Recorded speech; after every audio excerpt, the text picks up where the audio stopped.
Hi everyone, this screencast is going to go over the details for your student interview assignment. This is another assignment that you probably want to prepare for a little bit early, at least figure out who you would like to interview for this particular assignment because you are going to interview a gifted student. It could be one of your current students, another student at a school, at your school, a previous student. It can be a family member. Um, it can be, I would say, a gifted individual who's under the age of 18, someone who is still school aged. And so before you can complete the interview, you will need written permission from the parent and from the student. And let me show you that in Blackboard. You probably noticed that already. Here is a parent permission letter and then an assent permission form. So the assent form is what the student will sign, which states that it is okay for you to complete the interview. And so this interview is designed to help you explore the students' perceptions of themselves and their relationships with others, and the links that you find to everything that we've been reading throughout the semester. And so also, please know that please assure the parent and the child that no one else is going to read this information. This information is going to be given to you, and it will stay only with you and with me.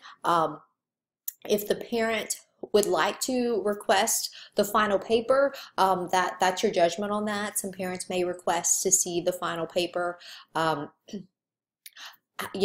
For sure, I would consider the student's wishes if they're asking to look over the information after you've completed the interview.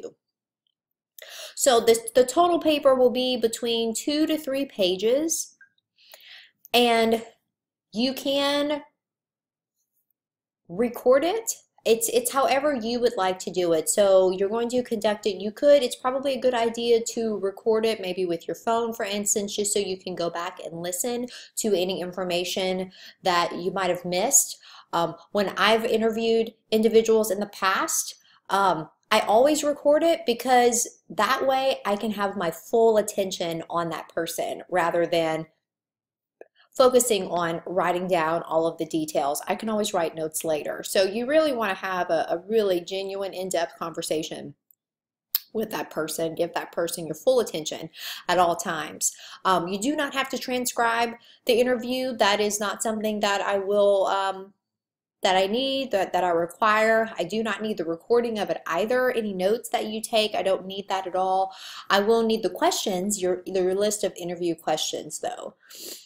So your paper will be a total of 2 to 3 pages, double spaced. And these are the following sections that will be in this paper. First paragraph should be a description of the student. Give some background information on the student, how old that individual is, the gender, or what are his or her interests, what brought this person to your attention in the first place. Okay. Next, summarize your findings from those questions that you've created. What themes emerged throughout these conversations? What issues is he or she concerned with? What does he or she feel confident about? How does he or she feel about being gifted and talented in some area? What motivates or discourages him or her to excel?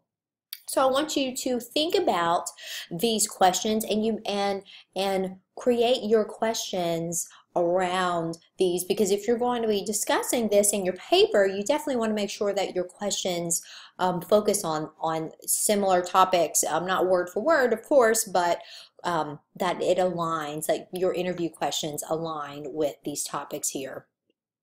The next section is going to be a personal reflection. So basically, from what your findings are, how does it align with what you've been reading in this course, what we've been discussing in the course throughout the semester? How does it agree or disagree with what you've been reading in the course? What did you learn that surprised you? What did you learn that confirmed what you already knew? And finally, the appendices. Whenever you upload your final paper, I need you to also upload a list of your interview questions, the parent permission letter signed, and also the signed assent permission letter. And here is the rubric that will be used to evaluate this particular assignment. And all of the guiding questions that we just went over, it is all in here. So if you focused on those guiding questions while you're writing your report, you should be just fine. You should meet all of the requirements.